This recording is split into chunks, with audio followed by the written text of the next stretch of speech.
Será que você vai se decepcionar com o seu trabalho dos sonhos?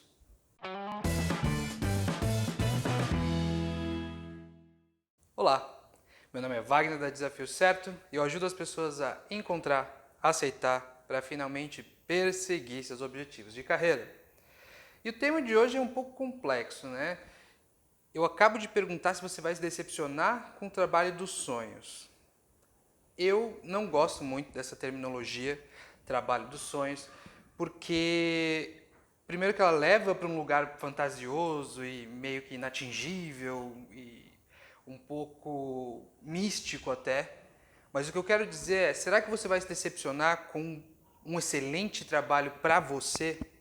Você vai gastar muito tempo, muita reflexão, muita energia para descobrir um trabalho e quando começar a trabalhar nele, você vai se decepcionar? Pois é, aconteceu comigo e uma das razões foi que eu confundi um pouco o que era o trabalho e o que era a área de trabalho. Hoje a gente vai discutir algumas áreas de trabalho e a gente vai discutir algumas atividades que são coisas completamente diferentes. O que você realmente trabalha, você pode trabalhar nas mais diversas áreas. Ao passo que trabalhar na sua área, na área que você mais gosta, na área que você acha linda e maravilhosa, não vai te garantir um trabalho que te preencha, que te traga propósito. Eu vou voltar no exemplo do primeiro vídeo, para quem não viu, é o vídeo 0 aqui do canal, que é a apresentação do canal, onde eu conto um pouco da minha história. Bem resumidamente, quando eu fui trabalhar com educação corporativa, que era uma coisa que eu gostava muito, que preenchia a minha vida de propósito, educar os outros, trabalhar com educação, trabalhar com desenvolvimento, é uma coisa que me traz muito propósito. Quando eu fui trabalhar numa das maiores empresas de educação corporativa aqui do Brasil, o que aconteceu foi que eu demorei, claro, porque trabalhar na área que você gosta é muito legal, mas depois de um tempo eu comecei a perceber que no fundo, eu estava fazendo a mesma coisa que eu fazia nos meus outros trabalhos. Eu estava gerenciando projetos, fazendo relatório, pedindo material.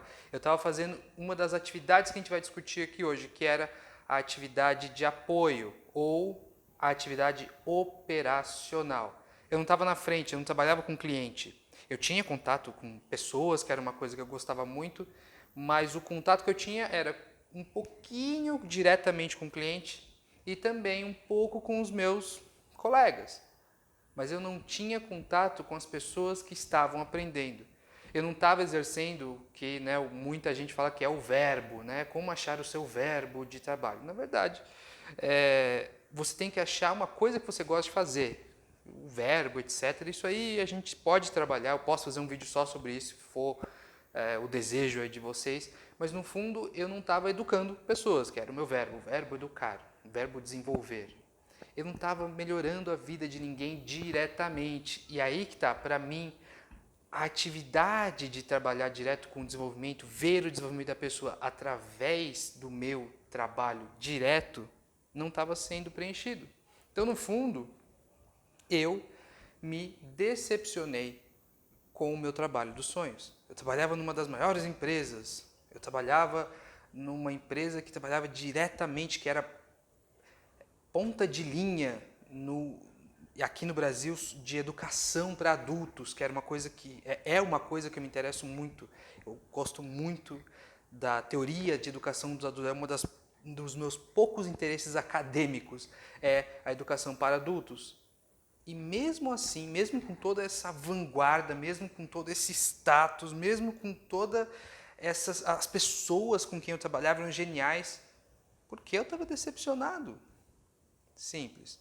Pela mesma razão pela qual muitos dos meus clientes vêm não de um trabalho corporativo que afoga eles, uma coisa muito forte, muito pesada assim, mas sim porque essa pessoa às vezes começou a trabalhar numa coisa que elas diziam gostar, que elas gostavam muito. Eu tenho um caso muito interessante de um cliente que veio fazer um processo comigo e disse: eu não entendo porque eu não gosto, eu trabalho com música e é uma das minhas maiores paixões. Só que ele gostava de cantar e ele estava trabalhando na venda de CDs em uma livraria. Ele sim trabalhava com música e um dos maiores gostos dentro do trabalho dele era poder recomendar para as pessoas músicas legais, bandas novas. Quando chegava as mercadorias novas, né, os novos DVDs, CDs, etc., na livraria, era ele que fazia aquela curadoria de conhecimento e essa parte era legal. Mas no fundo ele não estava cantando. E era esse o grande talento dele. Então por que uma pessoa dessa, que trabalhava com o trabalho dos sonhos, que é trabalhar com música, estava se decepcionando tanto? É por isso. A gente confunde a área de conhecimento, a gente confunde a área de trabalho, o grande mercado de trabalho com a atividade que a gente faz. E no fundo, o que preenche a gente, o que dá propósito para a gente é saber que a nossa atividade direta é a atividade que realmente está fazendo a diferença que a gente acha que tem que fazer. Eu até vou pegar um tempinho aqui para a gente discutir isso. O que, na sua opinião, é um trabalho que faz a diferença? Para você, eu sei que, no fundo, você tem um respeito por todos os trabalhos, por todas as pessoas. Você acha que desde um artista de rua até um médico, todos eles têm uma importância vital na sociedade? E tem. Artistas de qualquer jeito, não só os de rua, eles trazem alegria para a gente, eles trazem arte, eles trazem cultura. Enquanto o médico salva vidas. Todas as profissões, não importa a área, elas têm um valor. E eu sei que você reconhece isso. Mas que tipo de atividade que você gostaria de estar fazendo no mundo? Contribuindo para o mundo com que tipo de trabalho? E é essa a grande questão, porque a gente confunde. Eu vou dar um exemplo de algumas atividades aqui e contar algumas histórias para contar sobre alguns clientes meus. Eu não vou citar nomes, claro, mas deixo aqui bem frisado que eu conversei com todos eles. Eles sabem que eles têm uma trajetória de carreira interessante e esse vídeo e eles sabem que nesse vídeo eu vou falar um pouquinho sobre a trajetória deles, mas eu não vou citar nomes, por mais que alguns até falassem que não teria problema. Eu não vou citar nomes aqui, por respeito também a essas pessoas. Mas antes de eu contar as histórias, vamos falar um pouquinho de áreas, né? O que são grandes áreas de conhecimento? Eu vou dar alguns exemplos. Então a gente tem áreas como, por exemplo, administração e negócios. É uma área hoje que está muito em destaque, porque é uma área que traz muito dinheiro. E sim, traz dinheiro. O que são exemplos de trabalhos na área de administração e negócios? Qualquer empresa, na verdade, até citando o exemplo anterior aí, até a grande área da música, você pode ter administradores, mas a gente ainda não está falando da atividade, a gente está falando da área de administração. Então, a administração e negócio. Então, por exemplo, administradoras de condomínio são um negócio de administração. Administradora de bancos de fundos de investimentos, são administradoras. Na área de negócios, grandes traders, grandes pessoas que fazem negócios com o mercado futuro ou mercado de ações, toda a parte de mercado que trabalham com o financeiro, geralmente a gente encaixa na área de administração e negócios. E é uma área que hoje tem um início rápido, para você começa já ganhando bem, e você tem, geralmente são empresas que tendem a ser maiores. Não é que só tem empresas grandes, por exemplo, administradoras de condomínios e empresas de sindicância profissional que entram nessa área, nem sempre são gigantes, mas elas não tendem a ser grandes empresas, tendem a contratar muito e, portanto, ter muitos empregos à disposição. Se você não acompanhou o vídeo anterior aí que a gente fala sobre a diferença entre trabalho, emprego e carreira, dá uma olhadinha lá, é o vídeo número 1 do canal. O que mais que a gente pode falar? Temos também a área das artes, e aí sim a gente volta no exemplo com mais prioridade. A música é uma das grandes artes. Eu não lembro agora de cabeça quais são as 7 artes, né? Porque a gente fala que o cinema é a 7ª arte, mas a gente tem dança, teatro, a gente tem TV, a gente tem cinema, a gente tem pintura, a gente tem escultura, a gente tem diversas áreas dentro da arte e todas elas vão ter diversas atividades a serem. Então, a gente tem os artistas, então a gente tem os grandes dançarinos, os grandes atores, mas a gente tem também a pessoa que administra o teatro. A gente tem, eu conheci uma vez também um menino que trabalhava no RH de um teatro. E aí ele contratava as pessoas que limpavam o teatro, as pessoas que vendiam ingressos para o teatro, todo o negócio, né, o business do teatro ali, era ele que trabalhava, ele que contratava. Já a parte artística mesmo, claro, tinha diretoras de elenco, dependia da peça, mas a arte tem muitas atividades e a arte também é uma dessas grandes áreas que a gente pode trabalhar. Quero deixar bem claro que eu vou falar algumas áreas aqui que eu separei para esse vídeo e vou dar alguns exemplos para ajudar não só as pessoas que estão em dúvida a pensar em grandes áreas e áreas que possam interessar elas, mas também para dar um exemplo de quão vasto é esse universo de contribuição, né, que a gente falou um pouco no vídeo, mas eu vou usar a terminologia mais comum. O quão grande o quão vasto são as ofertas de trabalho, de formas que você pode contribuir. E é por isso que eu vou trazer essas atividades junto com essas grandes áreas para você, quem sabe, ter essa inspiração. Depois de artes, a gente pode dar um exemplo também, e a gente pode falar também das áreas biológicas e da terra, as áreas que trabalham com vida. A parte de saúde específica, a gente trabalha com uma outra área, e eu vou falar um pouquinho dela aqui também.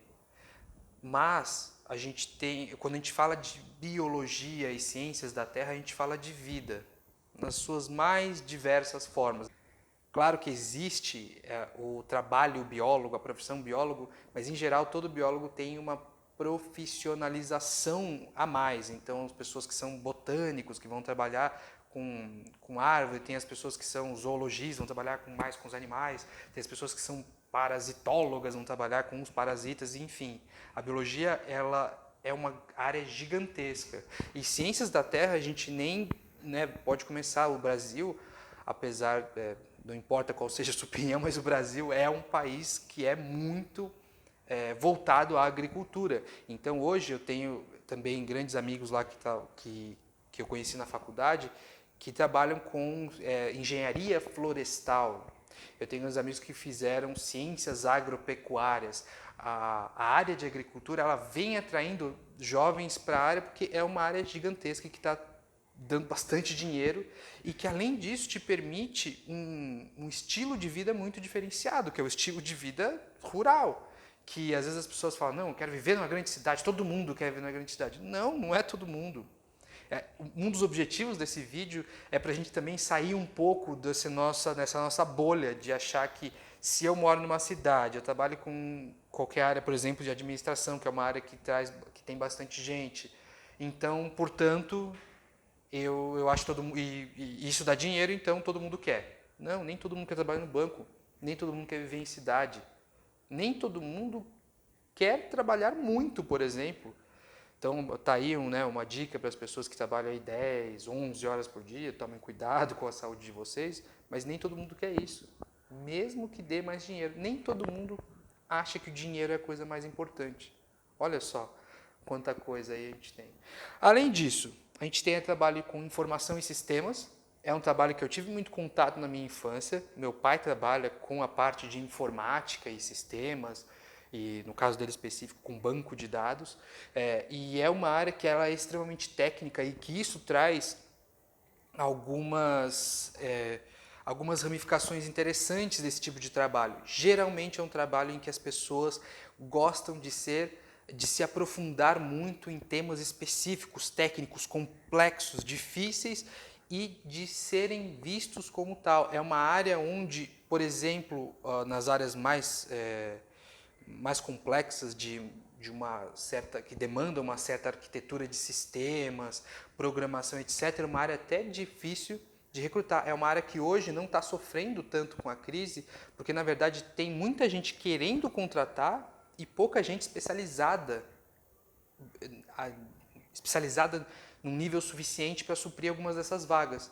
Então, é uma área que tem muito crescimento e que tem muita vaga, só que é uma área extremamente complexa e ela geralmente atrai pessoas que tem essa vontade de especialização e tem vontade, a gente vai falar um pouquinho num vídeo específico sobre isso, sobre âncoras de carreira, que são aspectos de trabalho que você gosta. Então não é área e atividade, é o tipo de trabalho que você tem.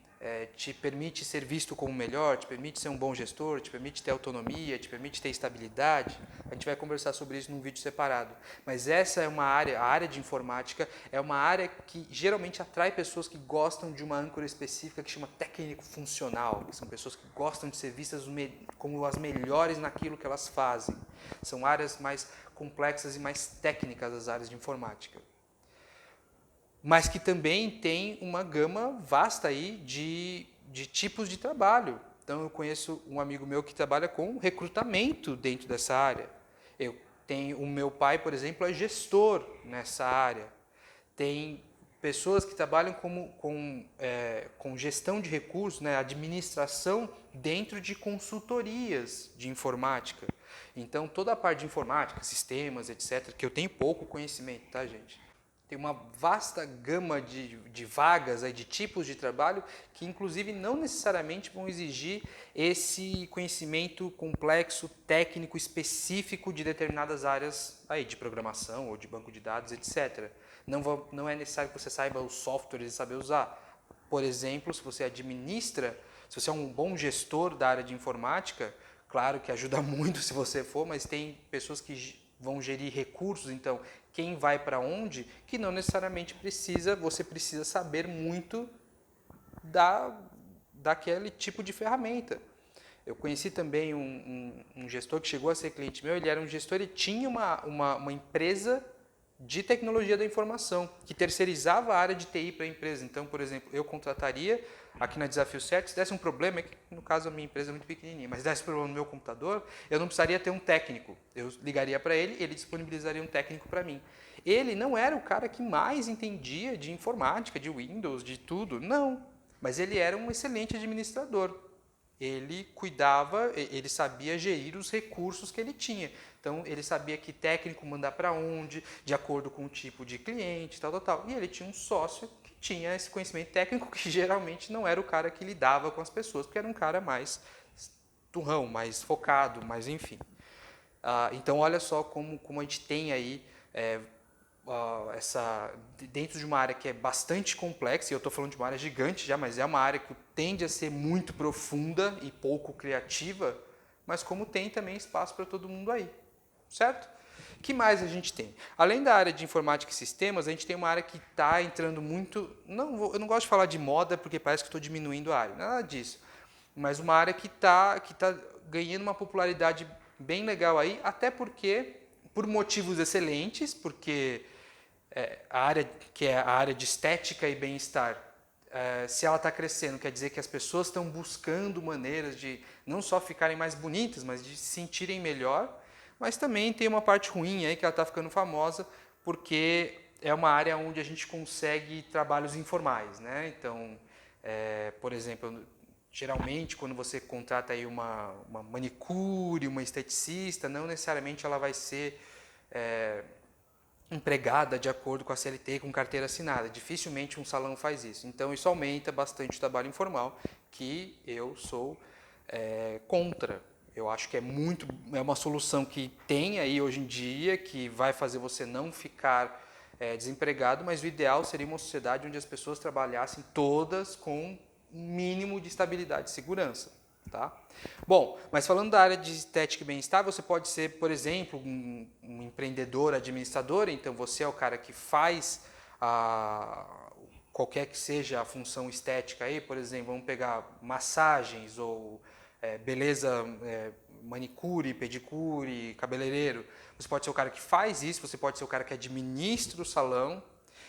Eu conheço aí também algumas pessoas que fazem sistemas de informática voltados especificamente para salões de beleza. Tem grandes empresas que fazem isso. Então, olha só, tem essa área que está na área de beleza, não está na área de informática só, é uma área de beleza, eles fazem específicos para aquele tipo de público.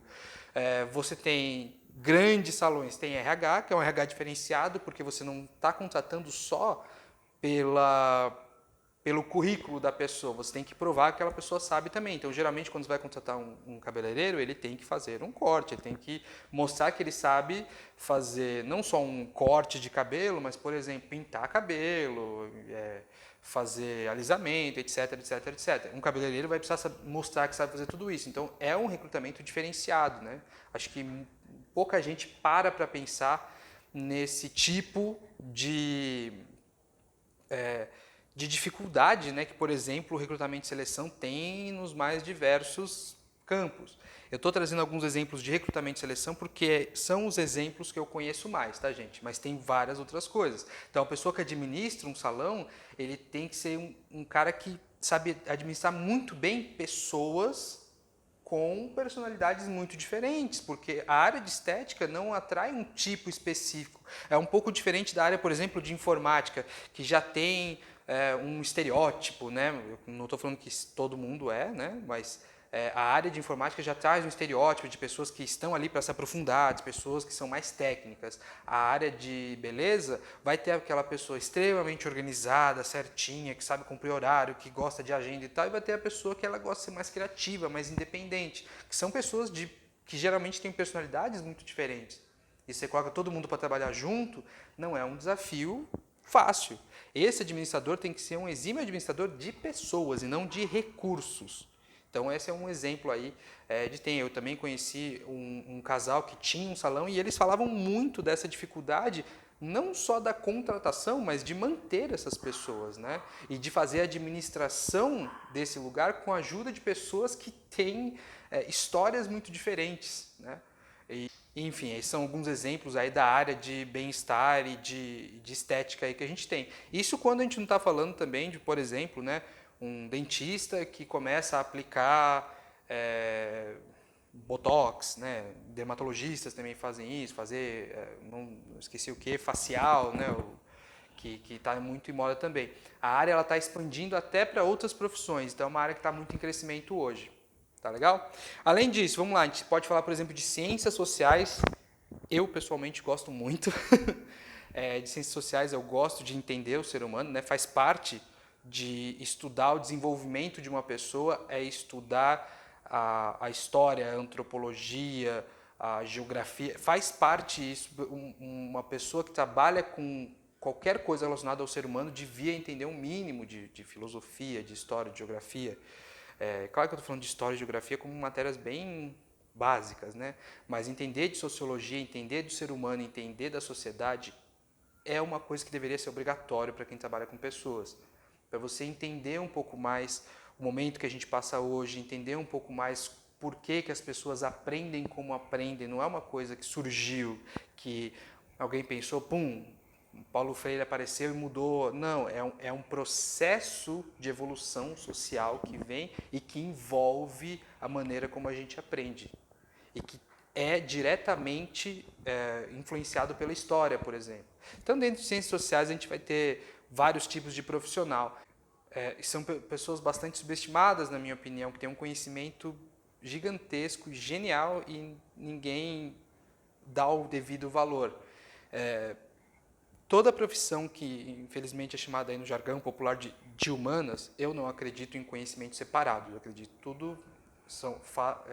todo conhecimento faz parte de algo maior e que você deveria, sim, se você é uma pessoa de humanas, entender um pouco de matemática básica, isso sim, se você é um engenheiro, técnico, não sei o que, você deveria, sim, entender um pouco de sociologia. Mas todo esse pessoal que a gente chama de humanas geralmente estão incluídos aqui. Então, filosofia, letras, pedagogia, até a própria psicologia também faz parte, antropologia, museologia, arquivologia, todo esse pessoal é o pessoal de ciências humanas. E aqui a gente tem um negócio muito legal que a gente vai ligar muito com a arte. Então, toda a parte de curadoria de arte, geralmente a gente está falando de ciências sociais, toda a parte de ensino também, de educação, vai ser aqui que a gente vai ter as raízes da educação. Então, por exemplo, eu não me considero, óbvio, porque eu não tenho essa formação, mas eu não me considero, por exemplo, um estudante de pedagogia, nenhum pedagogo. Não só porque eu não tenho a faculdade, mas porque a pedagogia ela trata muito do ensino geral e ela trata muito da educação para a infância, muito especificamente. E eu gosto muito mais da educação para adultos, que é uma outra área que a gente vai chamar de andragogia. Eu gosto muito mais desse tema, eu gosto muito mais da educação para adultos. Eu não gosto muito de saber da formação da pessoa, não é muito a minha área de expertise, mas a pedagogia, a psicopedagogia, a psicologia, tudo isso está aqui dentro. Já entra também, por mais que seja uma ciência social, a gente também está falando já de saúde, então a saúde mental e as ciências sociais, elas se encontram na psicologia, para vocês verem como, apesar da gente separar didaticamente aí em áreas, isso não necessariamente é uma verdade, não necessariamente só isso é isso e isso é isso. A vida ela é em tons coloridos, em tons de cinza. Elas são milhões e milhões e milhões de tons que a gente consegue ver, que a gente consegue ouvir. Então, a separação do conhecimento ela é de uma forma didática, mas na verdade ela basicamente não existe, tá? Então, como por exemplo, aí é o exemplo da pedagogia, da psicologia, estando na área de saúde e de ciências sociais. Além disso, a gente tem a área de comunicação como um todo, então, que também vai ter aí um encontro aí com a parte, por exemplo, técnica em rádio e TV, operador de câmera e tudo mais. A gente vai ter também uma parte dentro das artes, cinema, TV e tudo mais. Mas é uma área, por exemplo, que é uma área voltada completamente... O objetivo é a comunicação através de vídeo, através de audiovisual. Dentro da área de comunicação, a gente vai ter também toda a parte de marketing, propaganda e publicidade, que está também na área de negócio. Então, olha como a gente já está vendo aí, se você tem um gosto mais específico e tal. Se você gosta, por exemplo, eu gosto muito de sociologia, antropologia, mas eu não queria trabalhar diretamente com ciências sociais. A publicidade ela é histórica também. Como a pessoa compra tem a ver com como a cabeça dela funciona. Então a gente tem uma área que eu esqueci o nome agora, me desculpa, mas é a psicologia do consumo. Acho que é esse o nome certinho. Psicologia do consumo é uma área muito estudada, especialmente por pessoas de marketing, porque eles querem entender como a mente humana funciona no momento da compra, no momento de decisões de compra. Então olha só como a gente está misturando as coisas aí. Além disso, a gente vai ter áreas de engenharia, que é uma área basicamente criada para resolver problemas. Geralmente as engenharias são mais técnicas, mas como eu já citei, a gente tem, por exemplo, engenharias como engenharia da pesca, engenharia florestal, engenharia de agroeconomia, se eu não me engano é esse o nome, que são engenharias voltadas, por exemplo, para as ciências da terra e para as ciências naturais. Você vai ter que aprender também muitas coisas assim, mas em geral o engenheiro é ele resolve grandes problemas. Eu sei que eu estou puxando um pouquinho a sardinha, que eu tenho um pouco do sangue engenheiro, eu me formei lá, eu me formei em engenharia, mas a engenharia ela é uma área que permeia todas as outras. Em geral, o engenheiro é aquele que utiliza dos recursos disponíveis para realizar grandes projetos. Então, em geral, a gente vai ver engenheiros cuidando de projetos multidisciplinares, eles que vão saber coordenar. Bons engenheiros que têm também habilidades humanas, né? Não são os engenheiros que normalmente saem das faculdades, são engenheiros extremamente egocêntricos e, enfim, que eu não vou entrar nesse assunto agora, mas a engenharia trabalha com isso. A gente tem a área de saúde também, e a área de saúde ela é muito mais ampla do que apenas os médicos. Eu vou dar até um pouquinho de pouca importância para os médicos, porque eles já têm todo esse status, eles não precisam não precisam que eu afirme quão importante eles são, vocês são importantes, beleza? Vocês sabem muito bem disso. E se você quer ser médico, também não tem como eu falar de outras áreas e você se apaixonar por outra área. Geralmente, uma pessoa que quer ser médico, ela vai ser médico. Mas a gente tem tanto as áreas também que são diretamente ligadas com saúde, como a enfermagem, tem os cuidadores de idosos, aí tudo isso tem a ver com saúde. Tem a saúde, né? A gente tem biomedicina, as pessoas que fazem testes em laboratório, a gente tem administração hospitalar, que é uma área muito específica. Em geral, a gente tem áreas aí dentro da área hospitalar que tem uma dificuldade imensa. Por exemplo, imagina como é um RH de um hospital, imagina como é a área de compras de suprimentos hospitalares, imagina como é uma área de administração geral de um hospital, que vai ter que lidar tanto com remédios e tanto de recursos, né, como remédios e gases, etc., coisas diretamente ligadas à saúde, mas também tem que entender como é que você trata quando uma pessoa morre, que vai ter que desenhar esse tipo de processo. Quando uma pessoa morre na mão do médico, o que acontece com esse corpo? A gente não para pensar nisso no dia a dia, né?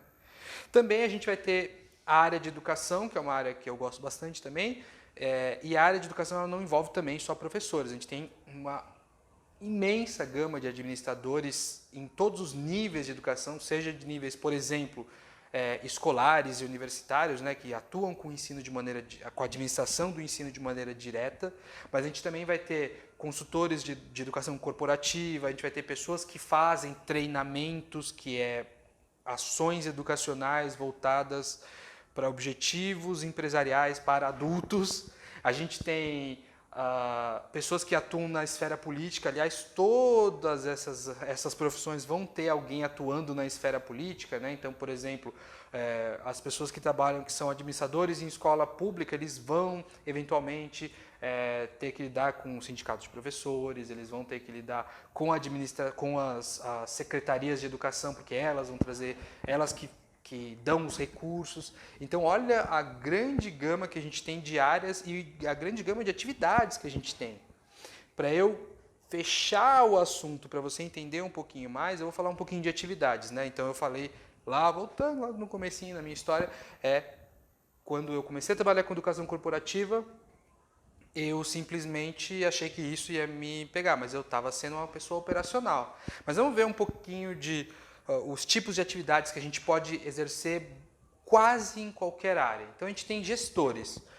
E gestor é uma coisa engraçada, porque a gente tem vários níveis de liderança. Eu vou fazer um vídeo só sobre níveis de liderança, explicando cada um dos níveis e como você faz e que tipo de habilidades tem que ter. Então, para os carreiristas empresariais aí vai ser um conteúdo bem legal.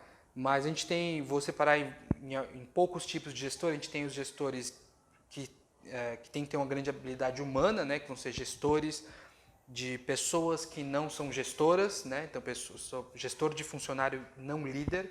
Essas pessoas têm que ter uma grande capacidade uma grande empatia, saber lidar com aquelas pessoas. A gente tem gestores mais operacionais, a gente tem gestores mais estratégicos, a gente tem gestores aí mais técnicos, a gente tem gestores comerciais, a gente vai ter gestor em todas as áreas, mas basicamente a gente tem gestores mais voltados para o negócio, que não tem muito que ligar para as pessoas, essas pessoas são vistas como recursos para eles, e eles têm uma missão maior aí, que é fazer uma mudança no negócio. Então, um diretor comercial, essa pessoa ela está preocupada em aumentar o número de vendas, está preocupada se o funcionário, né, que é o gerente dela, está com algum problema, precisa de férias, etc. Ele vai ter uma missão maior. E a gente tem os gestores mais operacionais que vão sim ter que ter essa preocupação com as pessoas, porque já é uma habilidade esperada deles. Além de gestores, a gente vai ter pessoas técnicas, que vão ser as pessoas bem aprofundadas, geralmente são aquilo que a gente chama as referências. Sempre no seu trabalho você vai ter uma pessoa que é referência. Você precisa fazer a planilha no XPTO? Vai falar com fulano é bom nisso. Então a gente vai ter esse técnico que vai ser visto como referência e que tem um conhecimento aprofundado, geralmente de poucos assuntos. Então, sabe, muito Excel, muito a ferramenta isso, muito programação, mas ele não vai saber, por exemplo, mexer um pouquinho no PowerPoint ou fazer um formulário no Google. Ele vai ser o cara que vai ter poucos conhecimentos muito aprofundados. Além disso, a gente vai ter todos os artistas aí. Aliás, um grande carinho meu pelos artistas. Eu acho qualquer profissão relacionada às artes, profissões fantásticas que tinham que ser valorizadas no mínimo 100 vezes mais. Mas a gente vai ter aí pessoas que trabalham não só no ambiente de artes, mas pessoas que são artistas. Então aquela pessoa que se apresenta no metrô, aquela pessoa que se apresenta na rua, o ator de um grande filme, todos esses são artistas. Todas as pessoas que desenham, quadrinistas, desenhistas, etc., ilustradores, e etc. Todo mundo que trabalha diretamente com arte, as pessoas que, o pessoal desvaloriza muito, que eu detesto, que é aquele pessoal que vende arte na praia. Aquilo, gente, é arte. A pessoa fez aquilo, ela fabricou aquilo com a cabeça dela e com os recursos dela, com as mãos. Olha como isso é fantástico. Muitos de nós não sabemos fazer uma coisa assim. Para você que acha que não tem artistas dentro do mundo corporativo, tem muitos grupos de diretores que trabalham com aulas de improviso para aumentar vendas, para saber vender melhor, etc, etc. Tem muitos artistas, comediantes, etc, que são artistas voltados para humoristas, né, voltados para a área corporativa, que fazem shows corporativos. Então tem muita coisa aí. Tem palhaços que vão, tem diversos tipos de profissão artística que estão envolvidas dentro do mundo corporativo também. Além disso, a gente tem as pessoas, a gente tem os trabalhadores mais operacionais, então qualquer uma dessas áreas que eu comentei tem trabalhadores que vão fazer mais a operação, execução, etc. Geralmente são as profissões que os jovens aí que estão de entrada geralmente vai ser pegar. Então, os pequenos vendedores dentro da área comercial, os estagiários em geral, e os analistas na parte de administração. A gente vai ter aí, enfim, não vou me delongar porque a área operacional é a área que mais vai ter empregos aí relacionados a ela. Além disso, a gente tem um tipo de atividade que eu acho muito interessante, que pouca gente fala, que chama arquiteto de soluções. Geralmente, essa pessoa trabalha em áreas, em grandes áreas, que tem muitas soluções, e elas são as pessoas que montam a solução. A gente tinha exemplos disso onde eu trabalhava, em 2 lugares. Eu trabalhei em uma empresa de informática que tinha diversos produtos, então essa pessoa, quando o cliente era muito grande, ela formava uma solução que vinha desde comprar um hardware até o tipo de plataforma que ia desenvolver o sistema operacional em cima, e aí os aplicativos, eles formavam tudo isso. Dentro da área de educação, por exemplo, a pessoa que vai comprar, e não vai comprar uma aula ou um programinha de trainee ou de estágio, não, vou formar uma universidade corporativa, vou fazer um treinamento, vou fazer uma ação educacional que vai envolver todas as minhas filiais, de acordo com as necessidades de cada uma delas. Então, essa pessoa, talvez ela trabalhe no comercial, mas se a empresa tem muitas soluções, geralmente tem uma área só desses arquitetos de solução. Além disso, a gente tem curadores de conhecimento, né? Eu falei muito dos museologistas, mas qualquer pessoa que faça um resumo, não, né? O resumo é feio, mas uma pessoa que pegue grandes partes de conhecimento e forme um conhecimento customizado, vai entrar aqui. Então, produtores de conteúdo, como eu estou aqui me aventurando, curadores de verdade, curadores de museu, curadores de exposições, etc. Vão estar aqui, curadores de arte, né? A gente vai ter também pessoas que conseguem, grandes professores também são curadores de conhecimento muitas vezes, que vão trazer um conhecimento específico. Então, tudo isso, a curadoria de conhecimento, escolher o conhecimento que vai ser passado, está aqui. Além disso, a gente tem professores, né? Sendo a profissão que é mais subestimada no Brasil, infelizmente, pessoas que educam outras. E professores estão em todas as áreas, desde professores que vão atuar no ensino básico e superior, mas também pessoas que atuam dentro de empresa, pessoas que ensinam na internet, pessoas que, enfim, não importa o que, se você ensinam softwares na internet ou cursos específicos, todas essas pessoas são professores, elas são multiplicadores de conhecimento. Além disso, por último aqui, para eu não me delongar, porque o vídeo já ficou bastante grande, a gente fala também de pessoas que trabalham na parte de vendas, de comercial. Eu falei um pouco deles no operacional, mas eu acho que é uma área inteiramente nova, e vendas vai ter em qualquer coisa. E todo mundo deveria saber vender, pelo menos um pouquinho. Bom, pessoal, se você gostou desse vídeo, deixa um like. Vai sair um vídeo desse toda semana. Além disso, eu tenho alguns outros canais que eu vou deixar aqui, Facebook, Twitter, Instagram. Eu quero deixar até destacado aqui que no Instagram eu estou fazendo um programa que eu chamei de Minuto Desafio Certo. E nesse Minuto Desafio Certo eu vou fazer um stories todo dia dando dicas de carreira. E são dicas mais práticas sobre currículo, entrevista, etc. Além de coisas um pouco mais profundas de vez em quando. E além disso, esse áudio vai ser disponibilizado como podcast. Se você gostou, deixa um like, comenta aqui embaixo se você quer um tema específico. Eu estou aqui, eu vou responder todos os comentários. E além disso, se você não gostou de alguma forma, deixa um dislike aí, estou pedindo, com honestidade, também me fala o que você não gostou e o que você acha que podia melhorar. E por último, se você quer receber esse conteúdo que vai ser postado no mínimo semanalmente, ativa o dado do sininho. Eu queria agradecer demais pelo tempo que você passou comigo. Muito obrigado e até mais.